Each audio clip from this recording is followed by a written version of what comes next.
Lesson number 11 lord Buddha, भगवान Buddha. India has been home of many religions, Bharat बहुत से धर्मों का घर हो चुका है। One of them is Buddhism, उनमें से एक बौद्ध धर्म है।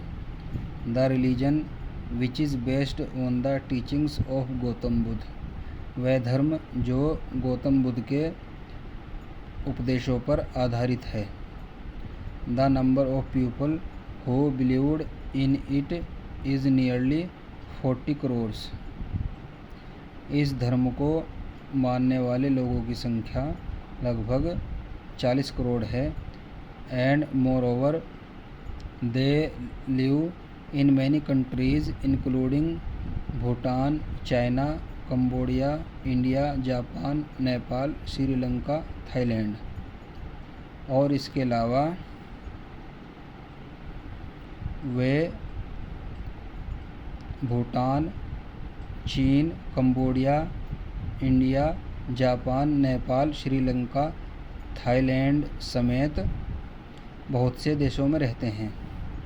It is believed that Gautam Buddha was born in 563 BC at Lumbini near Kapilavastu in modern Nepal. ऐसा माना जाता है कि गौतम बुद्ध का जन्म आधुनिक नेपाल में कपिलवस्तु के पास लुम्बिनी में 563 ईसा पूर्व हुआ था। His own name was Siddhartha, उनका खुद का नाम सिद्धार्थ था। And Gautam was his family name, और गौतम उनका पारिवारिक नाम था। His father Shuddhodana was ruler of a tribe called the Shakyas, उनके पिता शुद्धोधन शाक्य नाम के कबीले के शासक थे। He was a brave warrior, वह एक बहादुर योद्धा थे। And wished his only son whose mother Maya had died soon after his birth to be a warrior like himself, वह एक बहादुर योद्धा थे और उनकी इच्छा थी कि उनका इकलौता बेटा जिसकी माँ माया उनके जन्म के बाद ही मर गई थी, वह भी उनकी तरह एक योद्धा बने। Gautam was married to a very beautiful princess named Yashodhara and had a son by her, Gautam Buddha की शादी एक बहुत सुंदर राजकुमारी जिसका नाम यशोधरा था से हुई और उनका उससे एक बेटा हुआ। Siddhartha had always been a thoughtful boy, Siddhartha हमेशा से एक विचारशील लड़के थे। He was gentle in his speech, had a kind heart and was full of mercy to all living being, वह अपनी बातों में नम्र थे और उनका दिल दयालु था और सभी प्राणियों के प्रति वह दया से भरे हुए थे। Often while hunting he would stop with his bow half drawn in his hand when he saw harmless deer grazing in the forest, अक्सर शिकार के दौरान वे अपने हाथ में खींचे हुए आधे धनुष को अपने हाथों में रोक दिया करते थे जब वह किसी हानि रहित हिरण को जंगल में चरता हुआ देखते थे। Why should I kill the poor animals, मैं इन बेचारे जानवरों को क्यों मारूं। He would say to himself, वे अपने आप से कहते थे। And then he would put the arrow back into his quiver and go home without shooting anything, वह अपने आप से कहते थे और इसके बाद वह अपने तीर को अपने पीछे तरकश में रख देते थे और बिना किसी का शिकार किए घर वापस आ जाते थे। One day in the spring season, एक दिन बसंत के मौसम में, he went out of the palace for a ride to look at the beautiful fields. एक दिन वह सुंदर खेतों को देखने के लिए महल से बाहर घुड़सवारी करते हुए गए। As he rode slowly through the land full of gardens and wells, green grass and fields and trees laden with fruits, he was filled with joy. जैसे ही वे धीरे धीरे बगीचों और कुओं, हरी घास और खेतों और फलों से लदे हुए पेड़ों के बीच से धीरे धीरे चले तो वह खुशी से भर गए। आफ्टर सम टाइम, कुछ समय के बाद, he saw a ploughman driving along a poor bullock which had on its back and beating it with a stick to make it go till it nearly dropped down groaning with pain। कुछ समय के बाद उन्होंने एक हल चलाने वाले को एक बैल के ऊपर सवारी करते हुए देखा और उसको तब तक पीटते हुए देखा जब तक कि वह दर्द से कराहकर नीचे नहीं गिर गया। So he sadly came back home, अतः वे दुखी मन से घर वापस आ गए। Some time after this, he saw a very old man who was too weak to walk. इसके कुछ समय के बाद उन्होंने एक बहुत बूढ़े आदमी को देखा जो कि इतना कमज़ोर था कि वह चल नहीं सकता था। Then he saw man who was very ill and was groaning with pain. इसके बाद उन्होंने एक आदमी को देखा जो बहुत बीमार था और दर्द से करहा रहा था। Lastly he saw a man lying on the ground all stuff and cold and dead. अंत में उन्होंने एक आदमी को कठोर और ठंडा और मरा हुआ ज़मीन पर पड़े हुए देखा। These sites field him with great सोरो। इन नज़ारों ने, इन दृश्यों ने उनके अंदर दुख भर दिया। And he felt as if a voice came out from within and said to him. और उनको ऐसा लगा कि उनके अंदर से एक आवाज़ आई और उनसे कहा, Siddhartha, one day you too will get ill and groan with pain and get old and weak and die। Siddharth, एक दिन तुम भी बीमार पड़ जाओगे और दर्द से कराहने लगोगे और बूढ़े हो जाओगे और कमज़ोर हो जाओगे और मर जाओगे। Siddharth became sad and serious and restless and was lost in thought for a long time। Siddharth दुखी और गंभीर हो गए और बेचैन हो गए और एक लंबे समय तक गहरी सोच में डूब गए। एट लास्ट ही कंक्लूडेड, अंत में उन्होंने निष्कर्ष निकाला, that the world was a house of sorrow and suffering, कि यह दुनिया दुखों और कष्टों का घर है। He decided to leave the comfort of life and to go out in search of true happiness. उन्होंने जीवन के आराम को छोड़ने का और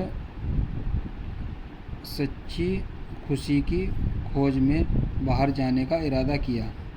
at that time he was 29 years old। उस समय वह 29 साल के थे। One day when his wife and his son were fast asleep. एक दिन जब उनकी पत्नी और उनका बेटा गहरी नींद में सो रहे थे, ही लेफ्ट द पैलेस, तो उन्होंने महल छोड़ दिया। He passed 7 long years in forest and hills. उन्होंने 7 लंबे साल जंगलों और पहाड़ियों में बिताए, trying to think of some way by which he might stop. वह तरीका खोजते हुए जिससे वे रुक सकते थे, और at least lessen the pain, the sin and sorrow he saw all around him in the world. और या दर्द, पाप और दुखों को कम कर सके जो उन्होंने दुनिया में चारों तरफ देखा था। At last one day soon after midnight when he was sitting lost in deep thought under a peepal tree at Gaya in modern Bihar, he fell into a trance for a while and got enlightenment, and all his doubts were gone. अंत में एक दिन जल्दी ही आधी रात को, जब वे गहरी सोच में डूबे हुए बैठे थे, आधुनिक बिहार के गया में एक पीपल के पेड़ के नीचे, वे कुछ पल के लिए बेहोश हो गए और उनको आत्मज्ञान प्राप्त हुआ और उनके सभी शक दूर हो गए। He felt that he had become Buddha, the enlightened one. उन्होंने महसूस किया कि वे एक आत्मज्ञानी आदमी बुद्ध बन गए थे। लेटर ऑन, इसके बाद, the peepal tree under which he got enlightenment was called the Bodhi tree. वह पेड़ जिसके नीचे उनको आत्मज्ञान प्राप्त हुआ था, उसको बोधि वृक्ष कहकर पुकारा गया। Which means the tree of enlightenment and wisdom. इसका मतलब होता है आत्मज्ञान और बुद्धि का पेड़। Then he left the woods and came back into the world to preach his religion. इसके बाद उन्होंने जंगल छोड़ दिया और दुनिया में अपने धर्म का प्रचार करने के लिए वापस आ गए। He gave his first sermon to 5 disciples at Sarnath near Banaras, which is called Varanasi these days. उन्होंने अपना पहला उपदेश बनारस के पास सारनाथ में, जिसको इन दिनों वाराणसी कहा जाता है, 5 शिष्यों को दिया। For 45 years Buddha wandered about in the valley of Ganga. 45 साल तक बुद्ध गंगा की घाटियों में घूमते रहे। राइजिंग एट डान, तड़क में उठकर। Walking 15 to 20 miles a day, एक दिन में 15 से 20 मील चलते हुए। And teaching all who came to listen him, और उन सभी को सिखाते हुए जो उनको सुनने के लिए आते थे। The way to happiness he had found, वह तरीका जो खुश रहने का, वह तरीका जो उन्होंने पाया था। मैनी मैन फॉलोड हिम, बहुत से लोगों ने उनका अनुसरण किया। And even in his life time, और उनके पूरे जीवन में lakhs of Hindus became his disciple, लाखों हिंदू उनके शिष्य बन गए। Buddhism was the chief religion in India for quite 600 years. बौद्ध धर्म 600 साल तक भारत में मुख्य धर्म रहा। Hundreds of years after his death, उनकी मौत के सैकड़ों साल बाद, the Buddhists began to worship him as a god. बौद्ध धर्म के लोगों ने एक भगवान के रूप में उनकी पूजा करनी शुरू कर दी। And a great many images of him were set up at various places, और उनकी बहुत बड़ी बड़ी छवियाँ या फोटो विभिन्न स्थानों पर स्थापित किए गए। Mahatma Buddha was one of the kindest man who ever lived. Mahatma Gandhi अब तक के सबसे दयालु आदमियों में से एक थे। He taught people that it was their duty to be good and kind to all living beings. उन्होंने लोगों को सिखाया कि सभी प्राणियों के प्रति अच्छा और दयालु होना उनका कर्तव्य था। And that it was a sin to be cruel और to hurt anyone of them. और उनमें से किसी के प्रति बेरहम होना या किसी को चोट पहुंचाना पाप था। He said that all man were both free and equal in the site of God. उन्होंने कहा कि भगवान की नज़र में सभी आदमी आज़ाद और समान हैं। It is believed that he has passed away at the age of 80 in 483 BC at Kushinagar in Uttar Pradesh. यह माना जाता है कि उत्तर प्रदेश के कुशीनगर में 483 ईसा पूर्व 80 साल की उम्र में उनका निधन हो गया।